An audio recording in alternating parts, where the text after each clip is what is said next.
Cool. So I should probably start by saying that if this talk goes horrendously bad, I did go Coyote Uglies last night. I've even got the T-shirt. So hopefully we'll get through it. But you know, last minute addition to speaking here, so fingers crossed. But if you don't like it, it's because of far too much beer last night. So just to kind of start off with a quick introduction. So first of all, I'm not Chad. So he unfortunately couldn't make the conference in the end, so I have filled in at the last minute, and hopefully we'll give you some good slides on kind of where I think affiliate marketing is heading. So I've been doing affiliates for about 15 years now, originally started as an affiliate manager. So I'm now Group Commercial Director at TopCashBack, so we are the largest affiliate in the UK and getting quite big over in the US as well. So as a group doing about 130, but no one cares about any of that. So let's talk about the future. So I guess first of all, it's worth noting that affiliate marketing, when you're doing affiliate marketing conferences as well, so I run my own conference in the UK, and when you're trying to kind of come up for content of saying, well, you know, about what's happening in the industry, like it doesn't really change that much. So as I said, I've been doing this for a while, and we're still using last click. You know, everything. You know, there's a few different affiliates, but the technology, the networks are pretty much all the same. It's starting to develop, but you know, when you compare that to something like SEO, for example, where it's changing all the time because Google are changing algorithms or whatever else is happening, the industry is quite static. But I think you know, that's starting to change, and hopefully, what you'll get out of these slides is an example of some of the things that are happening within there. So let's go through them. So I think I've got 18 minutes. I've got a few slides and the first one is on soft cookies. So this isn't really new technology, but I think it's kind of starting to be used more and more. So soft cookies, essentially, if you don't know what they are, is whereas affiliates generally works on a last click model. So if you've got, say, a toolbar affiliate, for example, then what will generally happen is someone might have come from another site, then they click on a toolbar link, it kind of takes over that cookie. So what should happen, and certainly what happens in the UK, is all of toolbars are on a soft click basis, which means that won't override the existing cookie. You should probably check with your networks if you're an advertiser and find out, if you do work with certain affiliates that, like toolbars, for example, is find out, are they on soft cookies? How do you put them on soft cookies? And just check. But the question here is, as this becomes more prevalent, vouchers, for example, or coupons, should they be on a last click basis still? Should they be using soft click cookies? I went to a presentation at a UK show called PMI back in October last year, and one of the largest networks in the UK, Affiliate Window, was saying that may be one of the changes that we see over the next few years, is that all coupon sites could move on to that. And actually what you would find is that it wouldn't really change the market much, because what is generally happening is coupon sites are overriding other coupon sites. So they won't see a massive difference, but some of those smaller kind of content publishers, may well get a lot more in terms of revenue. So something to think about, something to say, well, actually, should we be working that way? So nothing, hopefully, you can take out of it. The big thing, though, and one of probably the biggest changes over the past I'd say 10 years in affiliate marketing, is cross-device tracking. So I guess just a kind of show of hands in the room, does anyone kind of know about cross-device tracking in here? A couple of people. Essentially, how it works is advertisers will generally put a special pixel on their site, which, when a sale happens, passes over a kind of hash, or when a login happens onto the site, passes over a hashed user ID, which is normally an email address. And what will happen is, as more and more advertisers do that, and publishers do the same thing, it starts to build up a massive cookie database that essentially allows, when someone's been using different devices for that sale, what will essentially happen is they'll be able to know the individual profile of that user. So they will know, for example, that on my phone here, I've been using this, I've signed into a site, and I've essentially passed over that hash email. I've then done that on another device. Maybe I've got 3 or 4 different devices.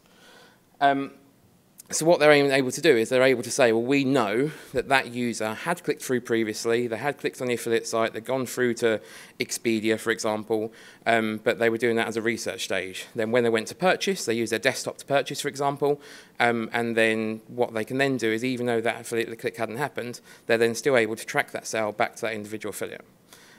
So, what does that actually mean? So recently, Affiliate Window produced some stats on this, and they said for someone that has been doing this for, some time, they said that on that program, an extra 27% of sales were tracking. So it's not a small thing. It can change depending on the types of affiliates. So, for example, voucher code or coupon sites is kind of 20%. Incentive cashback sites is 10%. But even just that 10%, like those of you that work with cashback sites, for example, and we're one of them, we have kind of untracked sales that we send through to networks, and the advertisers have to go through and make sure that they're validated sales and everything else. This kind of technology is improving things and is meaning that we're getting less of those coming through. So for me, that is one of the big kind of changes is happening, and at the moment some networks have got it, not everyone. So I think CJ have it, Rakuten are either have it or are developing it. Obviously Awin have got it, ShareASale have parts of it, WebGains have it, I believe. So yes, there is some networks that do, but I would say that you should be making sure that with your network that they are looking at this technology or have this technology in place. But also, if they do have it, make sure that you're doing your part as an advertiser or as a publisher where you can, and actually start looking about how you can implement those types of pixels, because it will massively improve your affiliate program. Next on the list, automation, artificial intelligence. It's all over kind of futurist blogs and all that kind of stuff that you read at the moment. But how can this, what can this do in the affiliate space? So WebGains, for example, recently announced that they have teamed up with IBM and Watson, and they're now using that within their affiliate interfaces. So how can machine learning help, and how can kind of automation help? So automation can fix some very small things like affiliate approvals, to know when to approve an affiliate based upon their history of other programs, for example. So actually you can, there's two ways of doing affiliate approvals at the moment. You can basically say on the network, right, I want to auto-approve everyone, but that risks potentially fraud, that risks various other factors. Or you can say, no, do you know what, I want to approve every single affiliate. But if you're sitting there as an affiliate manager and having to go through hundreds of affiliates every week and looking at their websites and not knowing, whether you should approve them or not, and sometimes decline an affiliate because maybe they can only show one website within their interface, and it's not relevant to your business. So automation can help fix that and save you guys a lot of time to be concentrating on making more money.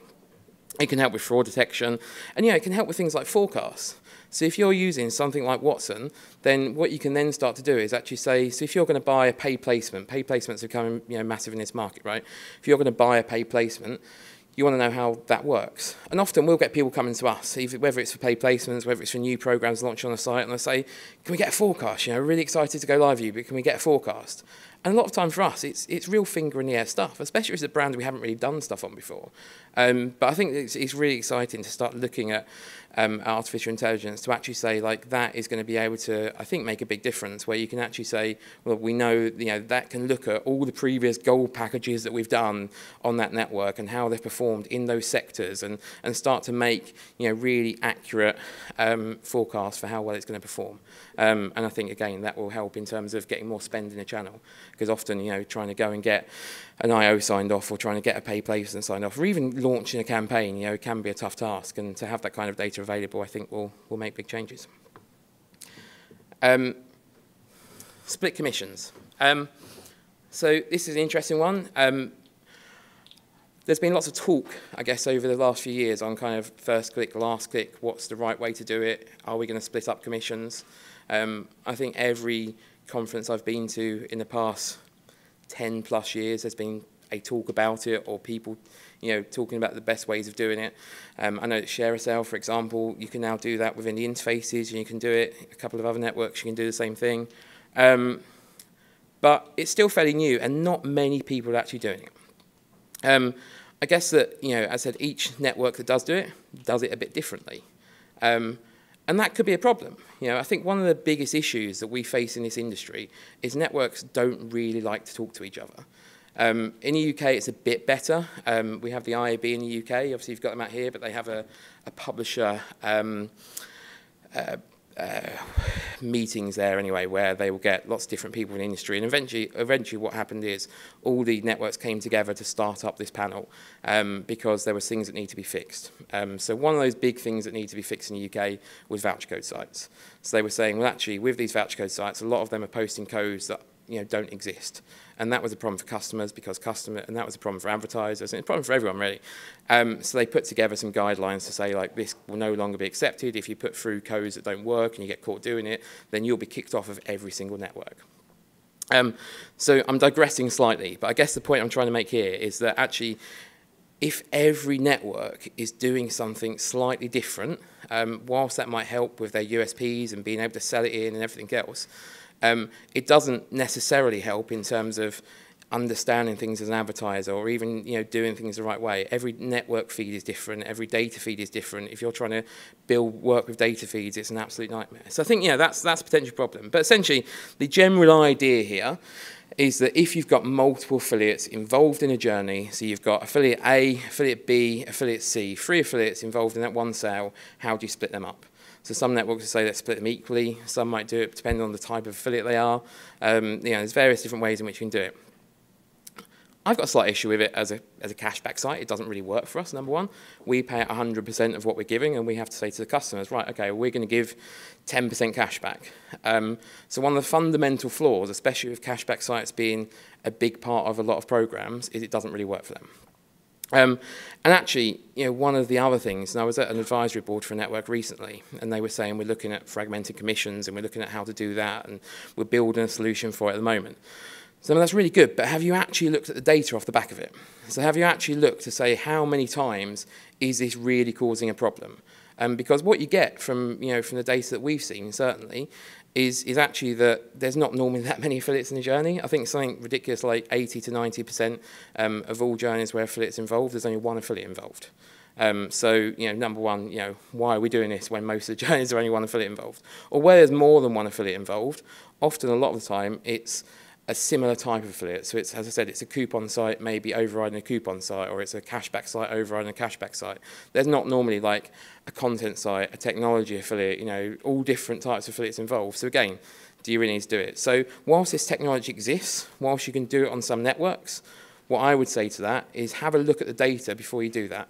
Understand that it's not going to work for all types of publishers, and just look at the data and say, actually, how many are actually is this happening with? So something to consider. Influencers and the rise of the content. So this, I think, has been probably the big change in the past kind of 12 months or so, is where a lot of affiliate networks seem to kind of agree, and a lot of people in the industry tend to agree, is that as an industry, we probably dropped the ball a little bit with influencer marketing. It was going outside the affiliate channel, and it seemed to make more sense to happen within the affiliate channel. So I think what a lot of the networks have done and what a lot of affiliate managers have done is they've started to say, well, we want to bring influencers into the affiliate marketing channel. And we've started to see that happen. We've got some massive sites that have launched. We've got people like BuzzFeed, for example, are now working with affiliate marketing for the first time. We've got some of the big like Hearst magazines and stuff like that working with affiliates. In the UK, you've got lots of the Daily Mail and the Evening Standard and lots of the big newspapers working with affiliates. And that's really new. And it's really good. It's not always perfect. So, one of those I just mentioned will go to you and say, yes, we can work with affiliates, but we only work on a paid placement and it'll be $50,000 for 2 articles, which may generate no sales at all.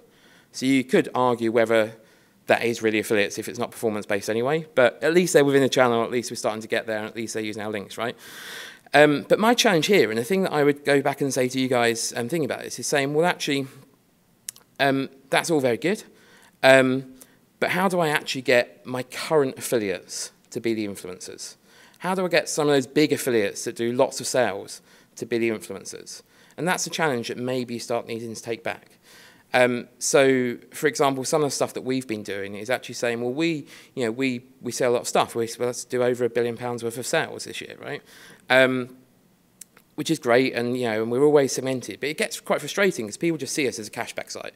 We're like, we do have a blog, we do have content, we have 30 million page impressions a month. I'm on that. So it's like there are ways in which we can influence far more than maybe a BuzzFeed could, or maybe a YouTube blogger or something like that could. So actually, I'd start saying, how can you work with your publishers to start doing that? So how do you work with them to do blogs, for example? And how do you work about getting more budgets opened up? So we actually went into one of our largest advertisers. We went into their office and met with different teams. So the affiliate manager organised these meetings with the buying teams, because this is an Amazon-style retailer. They sell everything.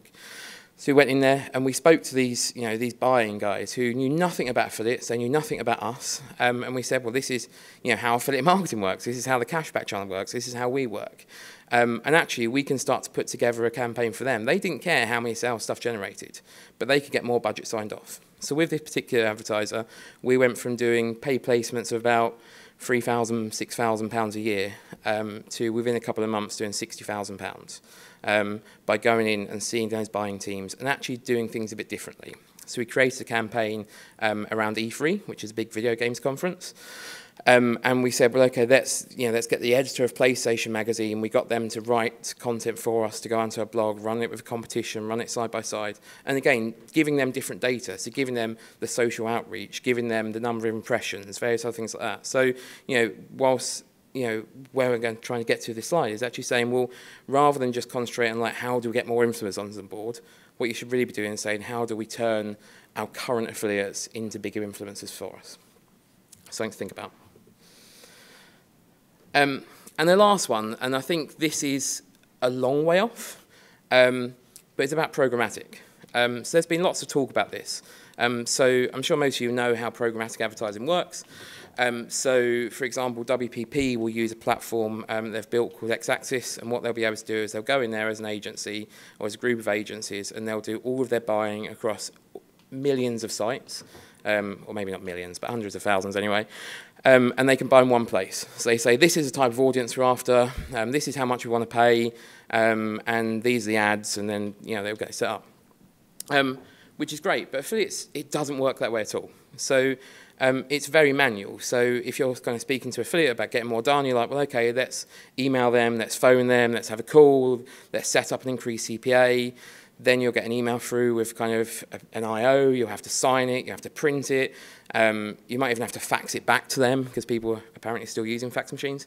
And in doing so, it's not, I don't think it's really kind of helping the industry in that perspective. So where this is trying to be taken, I guess, by a number of people is to say, if you can get affiliates buying into it, if you can get networks buying into it, if you can get that kind of technology for affiliates. So actually, as an advertiser, you can go on and say, well, okay, I want to target this number of people, this kind of, so I want to target 18 to 24-year-olds who are interested in apparel, for example, who have used these cyber sites. And actually, as publishers can start to get more and more of that data as kind of sharing, etc., is going, then I think in 5 years' time, that's what we're kind of looking to do.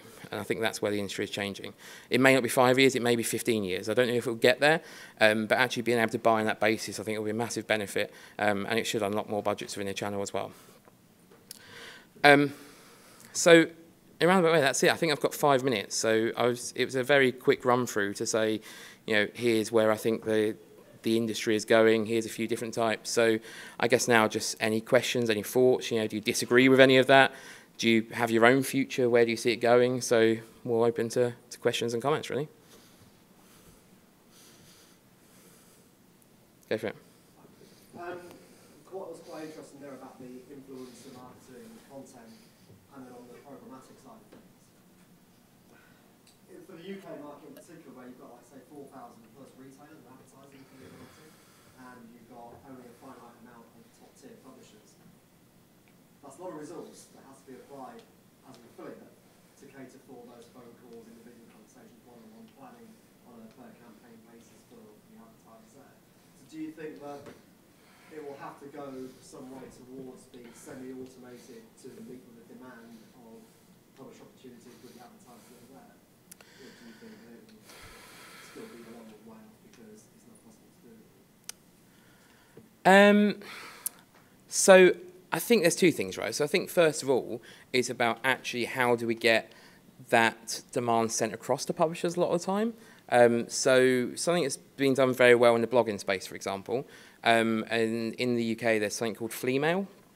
And Flea Mail is a system where advertisers can essentially go on and brands can go on, or agencies, whatever it is, and say, right, we're doing this particular PR event. So they'll be able to send through an email they'll be able to target certain types of bloggers. They'll be able to say, okay, we're after parent bloggers, for example. So send through something saying, this is an event we've got on, we'd love to come along, you get paid to come along, whatever else it might be. And they'll send it out there, and you can easily apply as a blogger to kind of join it, and they can manage those applications and everything else. So I don't think we're going to see like a fully automated solution for turning kind of affiliates into influencers, but I think if we can start to get those kind of things coming through this channel, then that'd be a good thing. So I think the big challenge that it faces is more actually that it's that advertisers are segregating their affiliates and saying this is just a coupon site or this is just a cashback site, and they're chasing after content a lot of the times, and they're not being, certainly in the US there's loads more content sites than there are in the UK, but they're chasing after this content as being kind of the holy grail of affiliate marketing, but not necessarily realise or going to all of their publishers and saying, well, what ideas do you have? I think that's the thing that needs to be done. So I think there's some form of automation in terms of saying, this is what we've got, can you answer a pitch for it, etc. One of the ways I saw it done really interesting actually was, and this was years ago now, but was with a brand called B&Q, so kind of like the Home Depot over here. And what they did is they got all their affiliates in a room. That's a lot easier to do in the UK because everyone's in London, right? But they got all their affiliates together and said, this is what we're trying to do as a business, and we're looking for one publisher to help us do that. So they were trying to basically say that they wanted to run lots of dedicated category stuff. So they wanted to say, how do we get more paint, sales of paint, or how do we get more sales of bathrooms, or whatever it is. So actually what they got is they got all their affiliates to say, you come back to us, and and they were spending loads of money on it as well, and saying that we've got massive budget, this is what we've got, we want you to come back with a proposal on how you would do it. And they picked kind of the top 1 or 2 to do it. And I think that's the thing that's not really happening. So I think if we can get more of that, then certainly I think it will improve the industry. Are people really interested in any blog content or so YouTube reviews, or don't you think that in the end just a cashback site, so people are only interested in getting money back? No, I think people are definitely interested in content. I guess it depends on how you can get that content in front of the customers as a cashback site, right? So one of the things is we would say, so if you look at blogs, for example, and us having a blog on our site, it's all very well going to have a blog. You're right in saying that our customers don't actively go and seek out that blog. They don't go and look and say, oh, I wonder what great content cashbacks have written today, right? It doesn't really happen. So what we have to do as part of that is we have to say, well, we have to get that blog into our newsletters, get that blog onto our homepage via some banners, via some carousels, whatever it be. So a lot of the time it's about saying, well, we can write this content, but they also have to get exposure towards that content in the first place. So the example that I gave, V3, we ran that alongside a competition. So we had a competition saying, well, okay, here's a TV, a Nintendo Switch, and all this kind of stuff in a big bundle. What we then did with the competition is, what they had to do is they had to come back every day and enter in a code that we'd put on each blog at the end of the blog to say, right, today's code to enter the competition is, E3 day 2 or whatever else it might be. And we changed it every day, so they couldn't just put day 3, right? And by doing that, then it meant they had to actually look at least go to that page and hopefully read the content whilst they were there. So I think, there's work that we have to do in terms of getting that content in front of them that, because that's not what they've come to our site for. But we're doing another one soon, so we're doing one with a large travel advertiser. And what we're doing there is we're saying, well, okay, let's produce some content on destinations. So we're going to our customers to get them to produce the content. So we're going to them and we're saying, well, okay, we know you've been on a trip. We don't necessarily know where you've gone, but we know you've been on a trip with this brand. So can you tell us your highlights of the trip? Can you send us some photos? Can you do something along those lines? Again, in the form of competitions, they actually have to do that. And by doing that, what we're then finding is that we'll get really good content and really unique content back, which we can then kind of post on a blog, and then we have to get that in front of, once we've got all that users, then it's a case of saying, well, okay, on our merchant page for that particular advertiser, let's look at what we can do on there to say, well, here's the top destinations they go to, and here's some guides, and here's what people have done, and stuff like that. So, yeah, so a long way of answering it, but yes, it is, thank you. It is possible to get customers involved in that content and viewing it. Anyone else? Yeah, go for it. This year, more than ever, I receive applications from companies that make retargeting and overlays on site and similar stuff on site or campaigns. Mm-hmm. But I'm not sure if this is a trending, or how do you see these companies in the overall? Yeah, so with technology affiliates, I think there are some that are really good. There's one of them, Smarter Click. Go and speak to them. They're back there. But yes, there are really good ones, right? And that use a channel and successfully work with advertisers correctly in that channel. I think the difficulty you have with a lot of these types of affiliates is that there are more and more of them, but they'll often use the affiliate channel as a way of getting clients, and then they'll take it outside of the channel. And that for me is the biggest problem with technology affiliates in general, is that if you look at your Yieldifys may have done that, for example, or your VE Interactives and stuff like that. Often they'll use affiliates as a way of saying, right, we can get 2,000 clients signed up to our platform, and then once they're working with them, they'll take them direct, and I don't think that benefits the affiliate channel. So I think in terms of, is that a trend? Yes, there's more and more of them, but it's quite a crowded marketplace as well. And there's more work they have to do to kind of sell in and create some more USPs. But that's one of the great things about this channel, is the fact that it can be used in that way to work with clients quickly as well, as long as you continue to work via the channel rather than jump out of it too soon. But yeah, I certainly think that technology affiliates are a big thing now and a big part of this industry. Cool. Yeah.